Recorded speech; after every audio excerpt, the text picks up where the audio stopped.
Well, good morning. My name is Pierce. I'm one of the pastors here, and I wanted to tell you a little bit more about myself as we're getting to know each other. And this might be something you may or may not know about me, but I am an extrovert. Who's an extrovert in the house? Now, who's an introvert? Just kidding. Y'all are probably not going to raise your hands anyway, okay? Got you. Okay, so I'm definitely an extrovert. Now, here's this misconception about extroverts. I'm not a super outgoing extrovert, right? I love being around people and I want to be around people, and I do really well in situations where I am known by people and I know people. Now, you drop me in a room of 100 people that I don't know, it's not necessarily my ideal situation. And so, let me tell you about the time I went to my grandma's church. And so, a couple years ago, we were going to my grandma's church. It was her birthday. My mom wanted us all to go to church together on my grandma's birthday. And so we went to this small church in Oklahoma, and we were told to be there at 9:30. So we're going there. And I need to say this about being a pastor in a ministry. Anytime you're visiting a church, they just know, okay? Somehow, they just know that you're in ministry. So anyhow, I'm getting introduced, and I keep noticing I keep getting introduced more and more. And so I'm introduced, this is my grandson, Pierce, he's in ministry. So I carry conversations like, this is what I do, this is where I'm at, this is what my kids do. And I tell this story over and over, and it's great. And so then we start, we're told 9:30 is the service time, so we get there 9:15, and we're sitting down, we're talking with people, and then the service starts. A lady gets up, and she starts teaching, and no introduction, nothing, she just starts teaching, and we're sitting there for about an hour or so, and then a guy pulls up an electric guitar and just starts riffing. Like Southern gospel blues. And so then I'm like, okay, this is interesting. No segue, no nothing, just like she's done teaching, nods, starts riffing. And so then him and the other band members, they're playing, so about 20 minutes go by, just riffing Southern gospel blues music. And then that guy who's leading, he stops, he prays, comes to find out that's the pastor. And so he comes and he starts playing and he's praying, and then he starts talking to the church. And I need to add this here because this will matter later. This was a Pentecostal church, and I was raised Baptist my entire life. So this was a new experience for me. And so the pastor, he gets done playing and he prays and then starts talking to the congregation. So, we're sitting there in the back and because we're good Baptists, we sit in the back. And so he says, he begins to say, it's a very special day. We have a very special guest. And so I'm like, I wonder who, And so, and it's going to be a great day. And I'm like, sweet, we made a good service. And so I start to look around like one does when they hear the special guest. And then all of a sudden it hits me. I think he's talking about me. And so then he goes on to say, we have a pastor who's visited us far away. He's coming all the way from Texas. He's working with students. He's seen the Lord work in their lives and has seen a great thing. And he says, Pierce, will you testify? And so then at that point, everyone stops and turns and looks at me. Now again, I was raised Baptist. I don't know what this means. And so he's like, Pierce, will you testify? And so, I hi, I'm dying internally, right? And, but then they just keep looking at me. And so I'm sitting there, and I'm like, what are they wanting from me right now? And so then the pastor, he's like, no, brother, will you testify? And guys, I am embarrassed to say this. I'm dead quiet. I say to him, I was like, sir, in the middle, people I don't know, I have no idea what you're wanting me to do right now. And so just the look of pure concern on his face. And so, come to find out, this is a denominational practice where when they say, brother, will you testify, they give any opportunity to pastors to be able to share how the Lord's working in their life and share it with their congregation. So it's just cool practice of, how they can apply what you're learning. And so but here's what the story shows. This story shows that I had no idea on them from a personal level. That I didn't know the denominational practices, the people, or the pastor.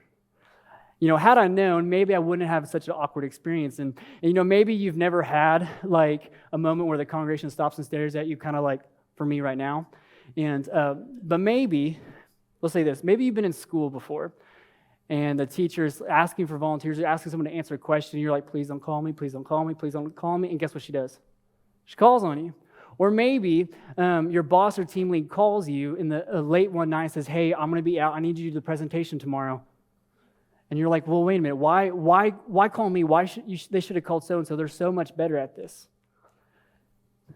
But what if the teacher has seen you study and he's seen you go into tutoring and knows that you know the material? Or what if your boss was just talking to upper management and saying, hey, I've worked with this person for so long, they're ready for this. Give them the chance as they're speaking for you. And so they see something in you that you don't see yourself. And so what we're doing over the next couple of weeks is we're talking about more and better, and this idea of our whole purpose as a church. How are we making more and better followers of Jesus? And we showed you last week about our discipleship process. We showed you that we want to, in our church, connect to imitate influence, and that we, out of Acts 2, come with these three things, that we grow when we connect with God and others. That's what we're going to talk about today. And then next week, when we grow, when we imitate the life of Jesus, and then we influence others towards Jesus. And so we modeled after the way of Jesus, and what's what we want to do? We want to look at the way of Jesus over these next couple of weeks. And so, because for us, when we're talking about this first one, connect, so many people who come through our doors here is based off of some kind of connection, either with your walk with the Lord or somebody you know. And we want to connect to God with others, and the why is very important. Why do we want you to connect? Why do we want you to imitate? Is because we believe you grow when you do. And one of the phrases you'll hear us say quite a bit throughout this series is that we want to be a people who live in the way of Jesus with the heart of Jesus. And as we said last week, we want to model what we do here in the life of Jesus, so we want to take our cues from him. And I think the cue from the story we're going to look at here in a moment would teach that the way of Jesus is personal. That Jesus is personal. And because he touched people who had diseases, he spoke respectfully to a woman who was caught in a scandalous situation. He wept at the tomb of a friend. He met leaders privately in the middle of the night. He washed the feet of his disciples. He invited himself to parties, and then he also played with toddlers. And so we work at being personal, because I think this is really important for what we want to accomplish here at New Story. And I come out of youth ministry, and so much of our youth ministry, for me, because the church was personal to me. And so much about youth ministry is they're looking for students. Is like my goal as a youth pastor was just to point the students to Jesus and to love on them. That's what I want to do, love on them and point them to Jesus. Because they're just longing to be heard, to be seen, to see you take interest in something that they like. And they often feel lost and lack purpose, but ultimately we know the thing that can give them hope and give them purpose and give them a reason to hear. But for students, we don't grow out of that. For a lot of people, for a lot of adults, they still feel alone. They still feel like they lack purpose. And so for us to see more and better here, we have to be personal. We have to connect. And so I want to show you a story. And if you have your Bibles, I want you to turn to Luke chapter 19. It's on page 852 in these black Bibles in front of you. If you don't have one, that's our gift to you. And so if you want to know how to deeply connect with people and be personal and how you can do the same, turn to Luke chapter 19. And if you've been grown up in the church, you've most likely learned about this person. You might have done the felt boards and placed them in what he's known for. Your kids have most likely done a craft about this guy. If you're shorter in stature, you've probably felt understood and said, I feel you. It's Zacchaeus. And his story is so important because Jesus masterfully connects with him where he was, reveals his heart towards Zacchaeus, and changes his life forever. So let's start reading this passage together. So Jesus entered Jericho and was passing through, and a man was there by the name of Zacchaeus, and he was a chief tax collector and was wealthy. And he wanted to see who Jesus was. And so just to set up the scene here for a second, is Jesus and the disciples are on their way to Jerusalem, right? And they're going through the city of New Jericho, and this is moments before Holy Week starts. So this is this week leading up to Jesus' death, ultimately to Easter. And so Jericho, for backstory here, is a prosperous city. A lot of times it was called an oasis city or like a vacation home. For example, King Herod, he built his summer home there or winter home there because of the warm climates and the freshwater springs. And also, Jericho is known to cater to the rich. And so it had a great palm forest, and the people called it the city of palms, and living there was this pleasing aroma. And if you were wealthy, you lived there. And so no wonder we see Zacchaeus here. because he was a wealthy person. And what we know about Zacchaeus is he doesn't seem to know who Jesus is, but he is very curious. And he, like a tax collector, he worked with other tax collectors and maybe heard about this teacher who associates with people on the margins, especially people like him, because he's a Jew who did not devoutly follow God. He worked with Romans, making him frequently ceremonially unclean, and he takes money from the Jews for their occupiers, so making him, he betrayed his people. And so imagine Zacchaeus. You're at your home, you see people gathering in front of you. And he walks up to the crowd, he sees these people coming for this man named Jesus that he doesn't know much about. And imagine kind of hearing the rumors and maybe the hopefulness of these people saying, hey, did you hear about Jesus? He's coming. I heard that he fed 5,000 people and their families with 5 loaves and 2 fish. Do you remember blind Bartimaeus who begged for money? He can see now because of Jesus. Do you remember that city's officials whose daughter died? She was just asleep the whole time. And so you see Zacchaeus who is here, and maybe Zacchaeus was tempted to turn around because maybe the people who followed Jesus, maybe the people who are gathering in crowds are yelling at him to go home. Besides, he's standing in a sea of people he's cheated. But Zacchaeus wanted to set his eyes on Jesus, so he sought after him. He longed to see for himself, but because he was short, he could not see over the crowd. So he ran ahead and climbed a sycamore fig tree to see him, since Jesus was coming that way. And so this editorial note, he's of short stature, so please don't remind me. That's this is a side note, just random. If I was Zacchaeus and I get to heaven, I'm with Jesus, I'm serving, I'll be like, guys, you didn't have to do me dirty like that, But I get it, Anyway, that's just my own thought. I would hate that. Anyway, but for example, we've all been to parades, right? And you're trying to get a good spot to see. And what happens at parades is you're trying to shuffle through, you're trying to get somewhere and you're trying to bump, people and try to wedge your way in, right? But people look physically down on Zacchaeus. But they also looked morally down on him. They didn't want him to hear about Jesus. Why? Because he's cheated them. He's robbed them. He's hurt them. Why would they want him to have Jesus? And it forced Zacchaeus to climb a tree. Because the people who were Jewish people, who were supposed to be God's chosen people, would not let Zacchaeus through, the person who needs to hear about Jesus. And so you see this internal dialogue. If you put yourself in the shoes of Zacchaeus, you're probably thinking you're hearing all these stories, all these miracles, all these things happening, and you're like, wait a minute, he's healed someone who's blind. Does this mean that I can be different?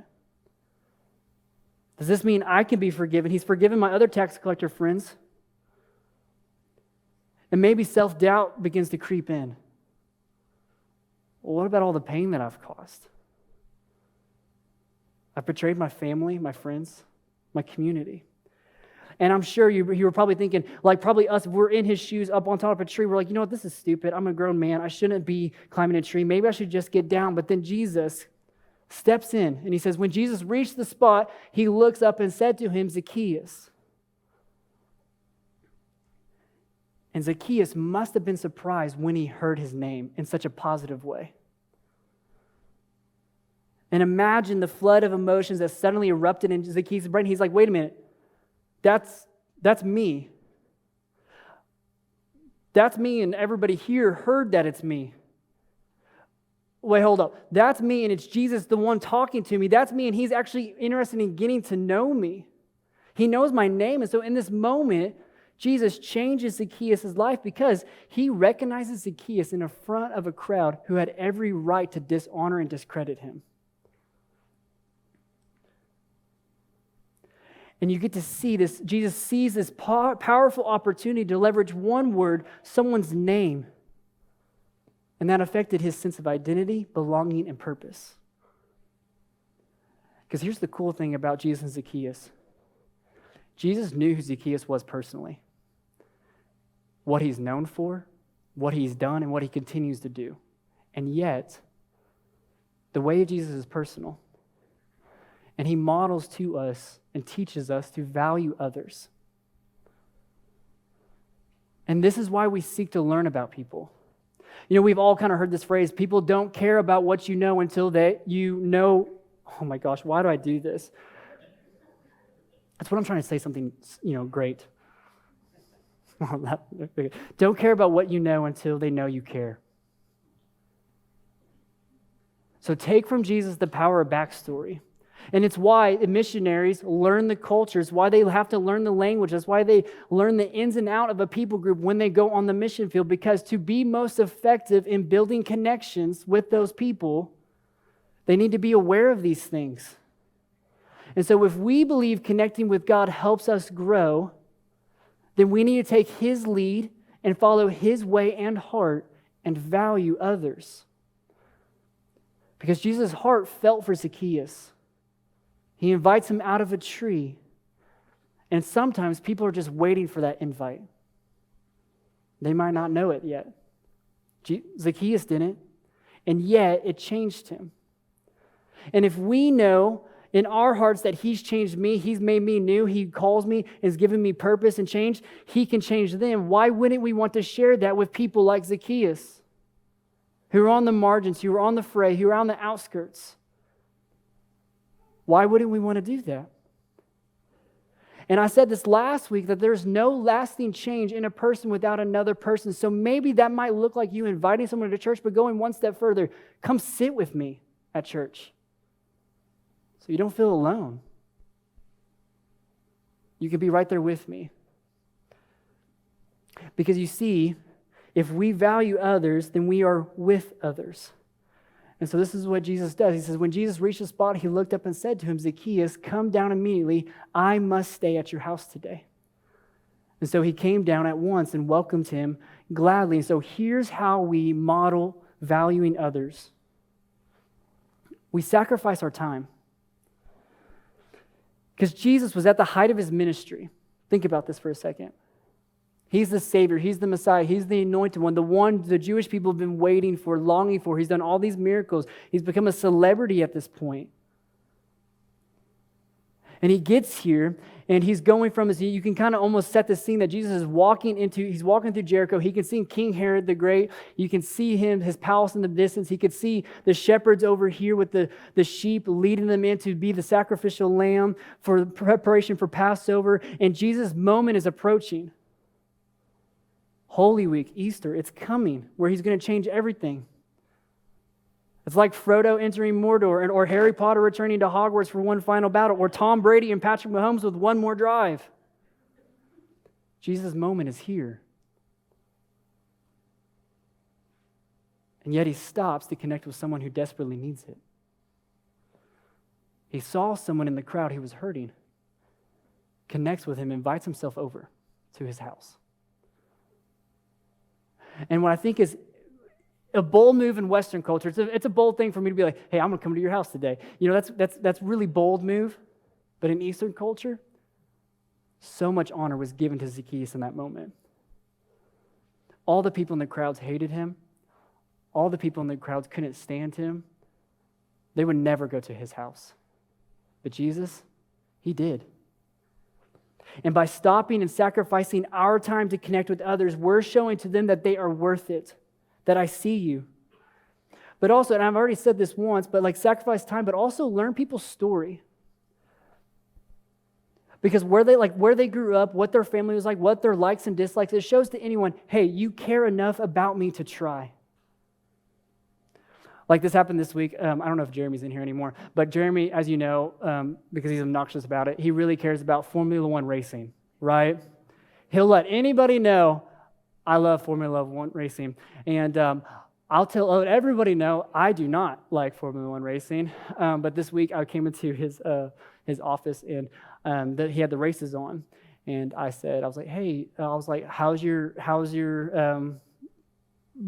car doing, And he was like, you don't have to pretend to care.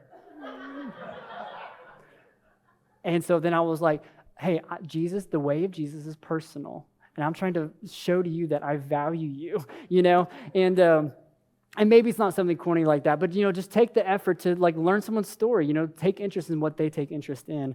But also, one more thing here is, be a safe space. The world is hard as it is.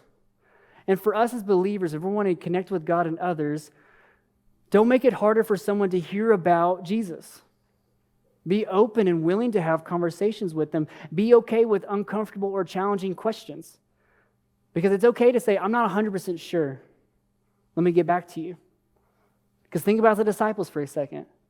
Like Jesus was using them for ministry, sending them out. I'm sure not all the times they knew the answer. So take the pressure off of you, because when realization is that we're growing when we connect to God and others. So like this is a process. We're not there yet. But in our connection to God and in our connection with others, we are growing to be more like Him. So take the pressure off of you. You don't have to have all the answers right now. You don't have to be like this put together person. You have to be like, I love Jesus. I want to tell you about Jesus.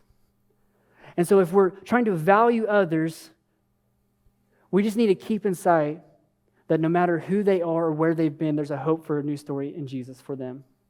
That's what we're trying to do with value others. But let's keep going in verse 7. It said, all the people saw this and began to mutter, he has gone to be the guest of a sinner. And so what Jesus does here shocks the entire community, because rumors and criticisms begin to circulate throughout town. Like, why would Jesus show favor to someone like Zacchaeus? How could Jesus not care what this man has done to so many families? What good could come from spending time with the most dishonest man in the community? And it was clear when Zacchaeus climbed down from the sycamore tree that no one in the crowd saw him the way Jesus did. The crowd saw a man who was driven by personal greed, who would use anybody to get ahead, somebody who had hurt their community. But Jesus saw a man with intrinsic worth, reflected God's image, and someone with potential. And so the way of Jesus is personal. So what He's modeling and teaching us is to show empathy. To show empathy. And so the definition of empathy that I thought was helpful is that is the ability to take on another's perspective, to understand, feel, and possibly share and respond to their experience. Because we can't force ourselves into people's hearts, but we can invite ourselves into someone's world. And we really let what others think, we let the crowds affect how we go about doing this, and we worry and we stress about what that would look like in our lives, but Jesus stops to connect with Zacchaeus. And so with this showing empathy, I'll give you three pieces of advice for this. And the first one is respect people's timeline.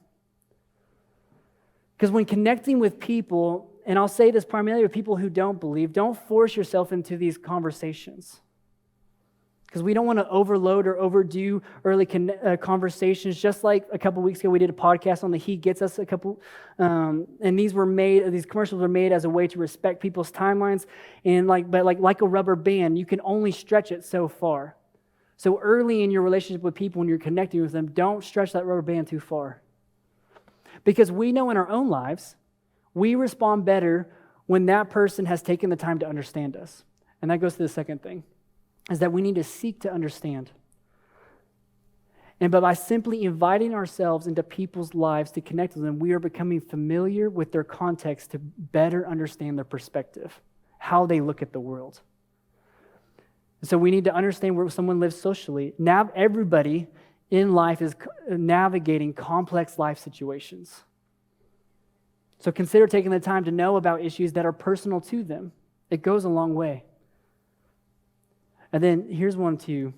Show up when showing empathy. Because there's a power in us showing up in people's lives. In good times and bad times. We celebrate and we mourn together. We're present with those we're present with. We're intentional. But back to Zacchaeus for a second. Because between verse 7 and 8, there's a gap in the story. From Jesus inviting him down from a tree, he welcomes him to their house, and then you see his response because of that in verse 8. And we don't know what that conversation was like while they were eating. And this is not going to be on the screens, but I was starting to think, it's like maybe Jesus is sharing with him what he shared earlier in Luke chapter 15. Maybe he's sharing this. He said, now the tax collectors and sinners were all gathering around to hear Jesus. But the Pharisees and the teachers of the law muttered, this man welcomes and eats with them. Sounds a lot like our crowds. Then Jesus told them this parable. Suppose one of you has 100 sheep and loses the one. Doesn't he leave the 99 in the open country to go after the lost sheep until he finds it? And when he finds it, he joyfully puts it on his shoulder and goes home. Then he calls his friends and his neighbors together and says, rejoice with me, I have found my lost sheep. I tell you that in the same way, there will be more rejoicing in heaven over one sinner who repents than the 99 righteous persons who do not need to repent. So maybe Jesus opens up and says to Zacchaeus, you're the one. Come home. There's room at my table for you. The disciples are here to encourage you, to gather with you, to celebrate that you're here. Because Zacchaeus in the next moment stands up and said to the Lord, look, Lord, here, and now I give half of my possessions to the poor. And if I have cheated anybody out of anything, I will pay back 4 times the amount. And Jesus said to him, today salvation has come to this house because this man too is a son of Abraham. Because he had felt ashamed of his people. He had felt cast out, didn't belong. And there's this definition of shame that is this intensely painful feeling or experience of believing we are flawed and therefore unworthy of love and belonging. And that was Zacchaeus for so long. And Jesus comes here personally, enters into Zacchaeus' life to demonstrate love. Jesus took the time to seek him out, and by doing so, he modeled for us what love looks like. And so, can a life change this quickly? Yes. Not every habit in life's key is changed immediately, but if you look at this passage, the heart, and there were some evidences of life change. And by being brought in with Jesus and the disciples, they loved him where he was. And so by demonstrating this, it's this beautiful picture of restoration. That you see that he was technically by genetics a son of Abraham, but he's been cast out by those same people. And Jesus wanted everybody there to hear, the crowds, everybody listening, the disciples, Zacchaeus, to say, hey, listen, salvation has come and you are now restored as a son of Abraham because you believe in me, you trust in me, you've given your life over to me. And so for us today, Jesus ends with this moment that I think is very important for us. He says, Jesus ends it with saying, for the Son of Man has come to seek and to save the lost. And with only days to spare, the cross is coming. And so even though Zacchaeus was the one who was seeking out Jesus, climbed up a tree to get eyes on him, it turns out he was the one that was lost. And Jesus sought him. Zacchaeus was lost to his parents, lost to religious, lost to his community, lost to whatever friends he might have, and yet, in a sense, not lost to God.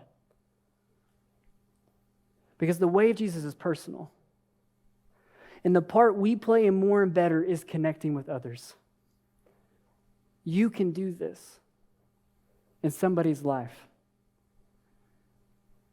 And I pray in our hearts we never come to a place where people are lost to us. That we say there's nothing for them. They're a lost cause. They're too far gone. So may we not become like the crowds and get in the way of people hearing about the heart of Jesus and the hope they can have for a new story in Jesus. And allow us to demonstrate the love in a way that shows people what following Jesus is like. Living in the way of Jesus with the heart of Jesus.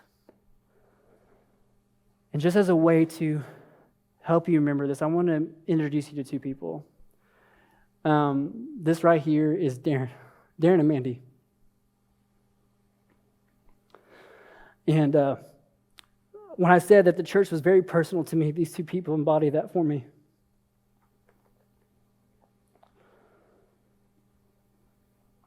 I met Darren because I started playing drums and for youth band for him. I met him. He's been my worship pastor at my home church since I was in 6th grade. I've known him for a long time. And I got a drum set for my 15th birthday, and so I said, Darren, I'm ready for youth band. It was horrible.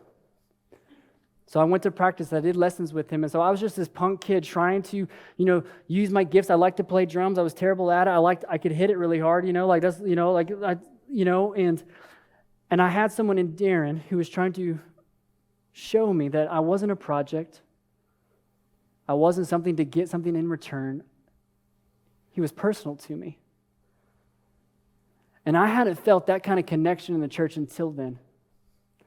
And they were so pivotal in my walk with the Lord and the type of pastor that I wanted to be. I wanted to be someone who was relational because Darren was relational. I wanted to be a pastor who cared for people because he cared for me, who was a safe space for me. And when I was around him, I felt loved and appreciated. And this was the difference between the pastor who called me out at the beginning of the service. I didn't know who he was, and he didn't know me. But they were personal to us. They showed up, they loved us and opened their home to us, and they walked through hard times with us. They celebrated with us. They ministered to us. And so you see in the life of Zacchaeus, and you see in Jesus, what he's modeling for us is to value others, to show empathy, to love well, to demonstrate that to one person. So today, as we're coming to a close, Darren and Mandy were personal to me and reached out to me and ministered to Alex and I. Who's that person that comes to mind for you? Who's come through for you? And I'll go to the other side of this. Who are you picking out of the crowd? Has the Spirit given you a prompting and leading to go talk to somebody? Follow his lead. Be a safe space. Open up a conversation. Invite to a small group. Invite someone over for dinner. And I want to take a second as we're getting close. I want to take a second and say this. I see this in a lot of you. This is what stuck out to Alex and I about here when we first came to Candidate. The warmness, the love. Allow us to continue with that, and more and better. Because being personal is the key to connecting and what we want to see here. More followers of Jesus. Will you pray with me? God, we come before you now. Simply, just in our hearts, we want to make room for you. And God, as we look at the life of Zacchaeus, and we looked at what you did on his behalf, that, Lord, that you loved him and that you demonstrated that you went to the cross. You sacrificed your time on the way to go die on a cross to give him life, to restore his name, to give him a sense of identity and belonging and purpose. And so, God, I pray that for our people right now. For those who feel alone, for those who are hurting, those who are struggling. God, you are so good to us. I pray your Spirit gives a warm and welcoming presence in their lives that they don't have to live in fear, they don't have to live in hurt, they don't have to live in shame, but God, ultimately you restore. So I pray you restore people's hearts towards you. And God, allow us as a church to be a people who are mindful of the community, to see more and better followers of Jesus. Allow us to be intentional with how we show love to others.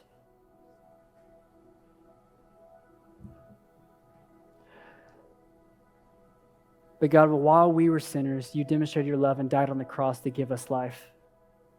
Allow us to embody that love in our community, in our church, in our families.